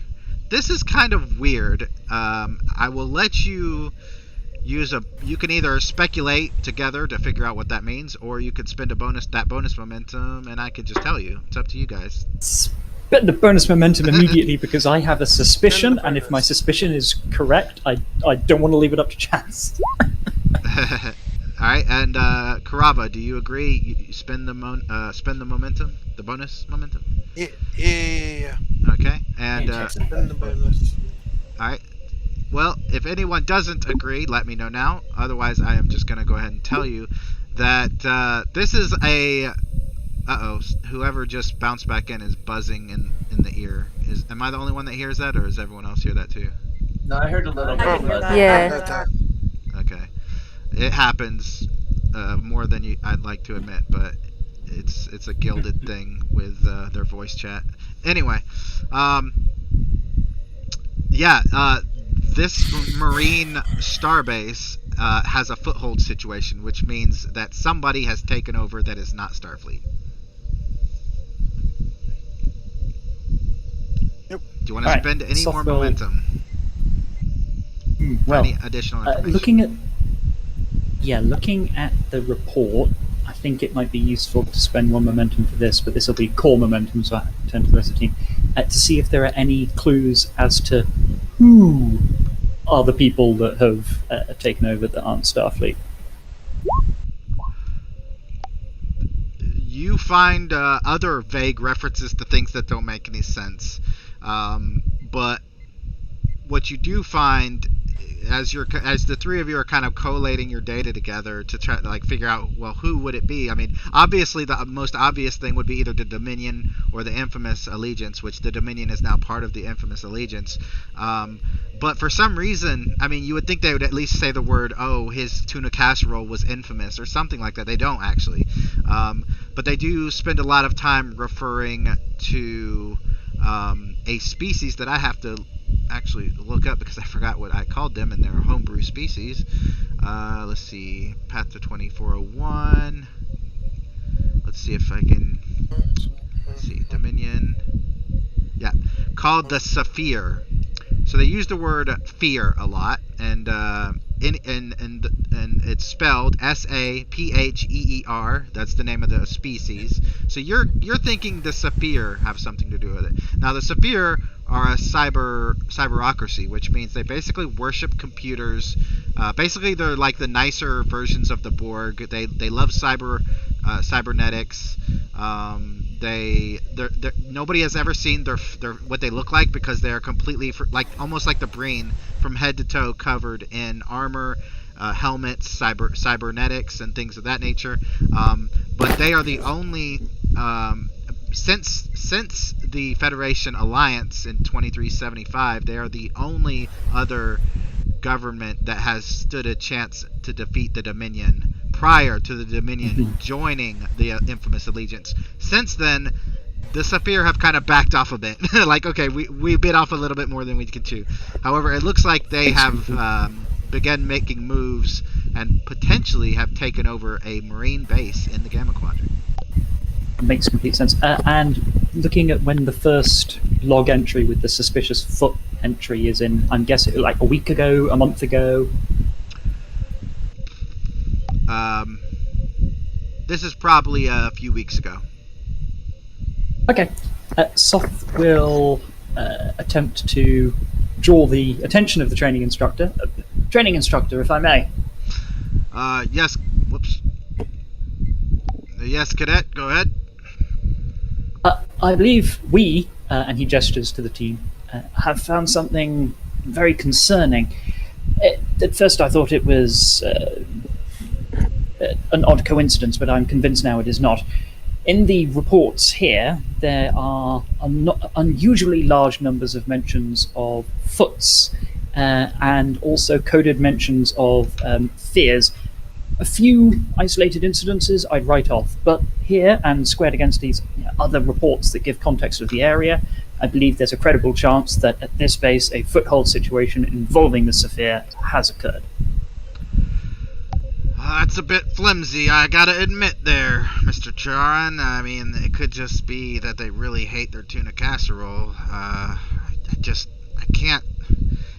Look, the Marines have very specific protocol for these things. I feel like they'd send someone to give an official report if that was the case. Someone is afraid. That's a very... that's a very credible possibility, and I am cautious about this conclusion myself. I would not suggest any serious commitment of resources or anything along those lines. Would it perhaps be possible to send some form of automated probe or some other low resource intensive solution to just confirm one way or the other? I mean, we're still about 10 days from the wormhole, but I'll send your recommendation on the DS9 since we're headed there anyway, and they'll decide if they want to send a probe to the Saphir or the Marine colony. It's not really up to us, but if we get there and nothing's been done and we can do something, we will. It's just, where we are, like I said, we're still about 10 days out from the wormhole, and then that's another several days to get to GS1.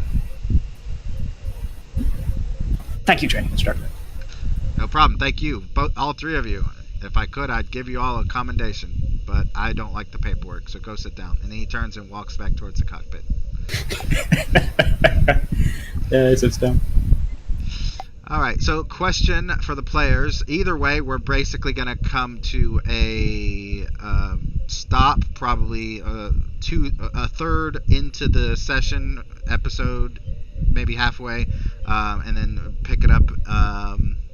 Actually, let me look at something real quick before I do that. 1, 2, 3. Okay, I'm not counting that. That takes too long. Actually, I can count this. 1, 2, 3, 4, 5, 6, 7, 8, 9. Okay. So I have two questions. One, do you want to do a time jump, basically 10 days to arrive at DS9, and then we end there and pick up next session there, or do you want to continue the role play and the mysterious intrigue of that's going on aboard the transport? Which of those two? And I'm gonna go to each individual player because I don't want everyone to talk at the same time because that happens a lot. Mac, what do you think? Time jump? I like the intrigue. You like the intrigue? I like the intrigue. Yeah. All right. And Corvinus. Sitting on the fence. Sitting on the fence. All right. Snowpaw. I would say continue as we are instead of the time skip. Gives us more opportunity to roleplay with each other, our characters to bond, and to deal with, and gives our characters more experience. All right. Colin. Dorton. I'm always up for more opportunities for my character to explore other characters' past trauma. All right. And Sorrel. I'm fine with just playing it out. I'm not in a hurry to get anywhere. All right. And Edgeford. I'd like to go the long way round as well. Give us all a chance to grow truly paranoid and start gossiping about one another. All right. Guy. I need to break in my Yushan. And Guy. A long way around. All right. And Josh. Well, I mean, we can't have it unanimous. I say we time jump there. Yeah, you're the only one so far, so it's unlikely. And Mr. Yeah. And Mr. Tall, Thiessen, what about you? Let's role play. All right. So everyone but one wants to. I think Josh wants to time jump because he knows how long these things can take, and I honestly don't blame you. But at the same time, I do like the things that are developing at the moment. No, that's cool.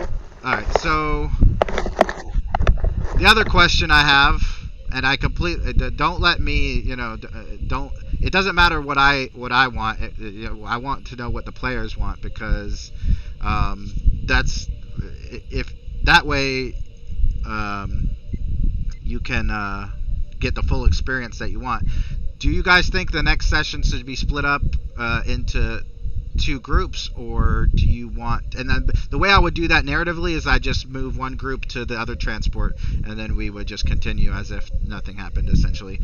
Or do you want to continue with 9 players, which is not a lot in my book, honestly. 9 players isn't so bad at the moment. If it starts to grow much bigger, we'd probably have to split at that point. But you also pointed out a good thing earlier, or a good point earlier, was that we may have 9 today. Next week we might have 5. Yeah, and the good news is the players that are usually absent were absent today, so the likelihood of them showing up unlikely. Well, except for Z. Z is almost always on time and here, so he will show up next time. But the other 2 or 3 players. Has been 100%. Sorry, what was that? I said my attendance has been 100% so far. All 3 episodes. All right, and Mac, what do you think? Yeah. Split up or no? Either way, I'm not too fast. All right, and Corvinus? Not too fast either. All right, and Colin? I'm fine either way. All right, and Sorrel? I'm good with it the way it is. It's fine. All right, and Edgeford? Yep, I'm fine with it as the way it is. It means we play every week. But if anybody feels as though, oh, hang on, I haven't been able to role play much today, can I have a smaller group, please? That's important. But for me, as it is. So also, this is an every other week thing. It would only be an every week thing if I had to split it up, because then I'd be doing each group every other week, if that makes any sense. So it's still going to be every other week. It's just going to be 9 players every other week instead of divided by 2 every other week. I hope that makes sense. Yeah. Guy, what do you think? Yeah, way it is okay. Okay. And by the way, I do completely 100% agree that because I mean, trust me, I do notice. I'm not one of those GMs that's just like going on my story and ignoring how often or how little people are interacting or role playing. So I do notice. So if it gets to the point where someone just isn't talking or isn't role playing, I will go to them like, hey, do you what do you think? Do you think we should split it up, or do you want to go join another game or whatever? Because like I said, I know this is a lot of players for a normal game. I think for the cadet game, it's pretty standard, to be honest with you. Like I said, we have had cadet games where 3 people, 4 people show up, and we have had cadet games where like 12 or 14 people show up. But generally speaking, it's between 7 and 9. So, Josh, what do you think? Split up or no? I say we keep it going the way it is. So far, it seems to be all right. All right. And Tal Deason? Totally. Just say totally. That's Totally. Okay. yeah. I'm totally down for the way it's going right now. I mean, it's seeming like it's a good thing. So cool. I'm happy. I'm glad it's almost unanimous that because if one person had been like, no, we have to split it up, I would have been like, now I got a choice to make. Do I split it up or not? Because it's one thing, to ask questions about, what to do in a game, but it's a whole other thing to be like, okay, well, if that one person wants to split it up and they're not having any fun because they're not getting to role play, then I've got to at least take that seriously. Like, I can't just be like, oh, you're one person, I'm ignoring you.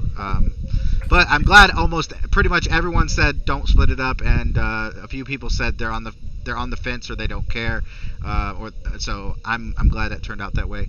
So next week we will continue. I will be completely honest with you. I will have to write more because I haven't planned anything beyond the time jump, but I will write more for this session or the next session, I promise. And if anybody, what I will do is some reputation and milestones. But while I'm getting to that, if anyone has any questions, comments, advice even, I'm all ears. And but while you're doing that, I'm gonna get the reputation and milestone stuff going. I want to say more of Haynes and the council, of Haynes His emotionally name pouring. is Heinz. Heinz. Heinz. Keep like calling him Haynes. We'll have ketchup. counseling fodder. Ketchup. Keep calling him Haynes. Ketchup, not underwear. Okay. Ketchup, not underwear. Maybe for the foreign people, they don't know that we have underwear called Hanes and we have ketchup called Heinz. I don't know, but yeah, he's ketchup. Yeah. Yeah. We I'm could have a whole forward. session on how no one can get his name right. I feel like there should be a running gag for that. What'd you say, Nobody Corvinus? gets his name. I think it should be a running gag. Nobody gets his name right. Yeah. Now you've done it. Now every time he walks into the room, everyone's gonna be like, "Hey, Haynes," and he's got to correct him. Great. It's not like it's not like he has self-worth issues as it is. Oh, they don't even like me. They can't even get my name right. I mean, No, it's gonna be worse. Every time Yukina looks at him, she's gonna be like, "Oh, hi, are you new here? My name's." I haven't seen you before. at least my Russian mom pronounces it correctly.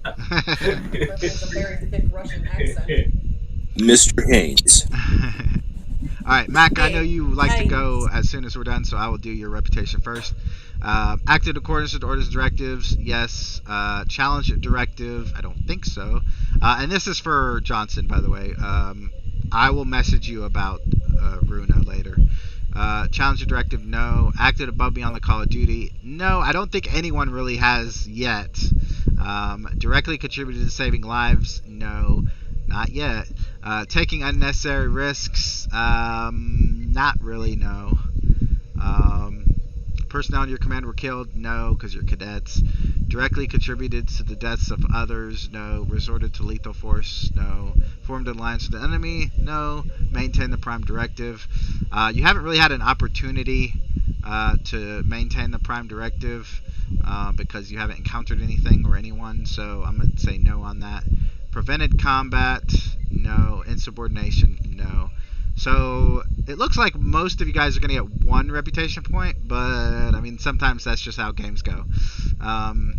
So for Johnson, for DJ, as I call him, because I'm not calling him by his actual nickname, he's going to get one reputation, positive reputation.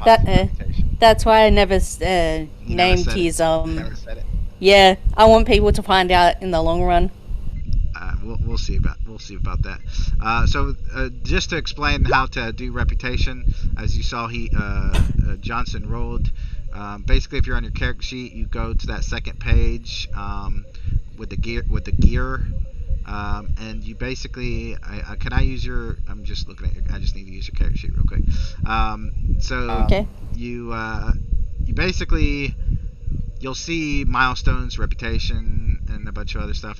First of all, first thing you should always do when making a character sheet on Roll20 is change your rank from ensign to some other random rank and then change it back to ensign, because you'll notice that your privilege and responsibility changes when you do that, because there's a glitch in Roll20 that basically everything is as low as it could possibly be, and you don't want that, because you don't want to be rolling a low number and still get a critical fail. Let's see, and then you just type 1 next to rank where the comm badge is, and then another bug is if you don't hit enter, it won't register it, so make sure you hit enter, and then you click the comm badge, and then it will roll for you. If you see a 1, like with Johnson there, that means you just add 1 to whatever your reputation is. If you see a 0, that means it's 0. That's pretty much it for that. We will get to milestones when we get to milestones. So now let's see who's next. Corvinus. Acted accordance orders with directives, yes. Challenge a directive, no. Act above me on the Call of Duty. I mean, considering Corvinus was placed as a platoon guide for Lieutenant Runa, I would say yes, although I could argue also that I, as the GM, placed her there, and that doesn't seem very fair. So, the good thing about this system, Nah. and the good thing about Reputation, and pretty much everything about this system, is it's very collaborative. So, like, for example, I don't have to give you anything. If you decide you don't want Reputation, you don't have to take it. If you decide that you deserve +3 reputation for directly contributing to saving someone's life, you better damn well be ready to argue that point to the GM. GM might decide you're right, might decide you're wrong. But if you decide that you didn't do enough above me on the Call of Duty, then I understand, and I will not force you to Honestly, I take don't it. think I've done. I mean, it's really up to you. I have my own opinions, but I don't want to have my opinions interfere with your decision making. You know? Well, I'm also thinking about you did assist the scientist, which is definitely not in your wheelhouse. So if you have your opinions, go ahead and let me know, because more than likely, I could have been considered above what my normal well, methods are. there is another thing, and I'm actually going to do this for everyone this one episode. Everyone's expedition, which I'm gonna actually just roll for Mac's character, but everyone going on this expedition is actually acting above me on the Call of Duty, because you're going into a potentially hostile location. That didn't work anyway. And on the other side of the galaxy, and you're well away from Earth and any home that you have in the Alpha Quadrant. So Definitely. I think that everyone will get that one, but this will be like the last Yeah. time. So basically, 3 or 4 episodes from now, you won't get it again for the same thing. You might get it for something else.